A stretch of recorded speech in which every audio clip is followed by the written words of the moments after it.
السلام علیکم ورحمۃ اللہ وبرکاتہ۔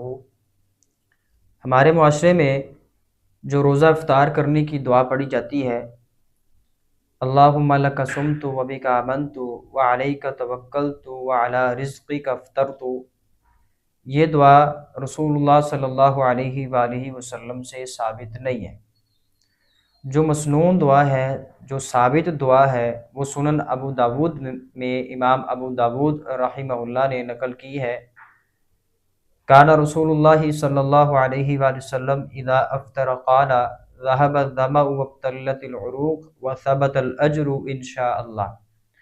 تو مسنون طریقہ یہ ہے کہ آپ کھجور میسر ہو، پانی میسر ہو، جب افطاری کا ٹائم ہو، بسم اللہ پڑھیں، کھجور کھائیں، پانی پئیں، پھر دعا پڑھیں ذهب الظمأ وابتلت العروق وثبت الاجر انشاء اللہ۔ یہ دعا رسول اللہ صلی اللہ علیہ وآلہ وسلم سے ثابت ہے۔ باقی کوئی بھی دعا روزہ افطار کرنے کی رسول اللہ صلی اللہ علیہ وسلم سے ثابت نہیں ہے۔ ھذا ما کان عندی واللہ اعلم بالصواب۔ السلام علیکم ورحمۃ اللہ وبرکاتہ۔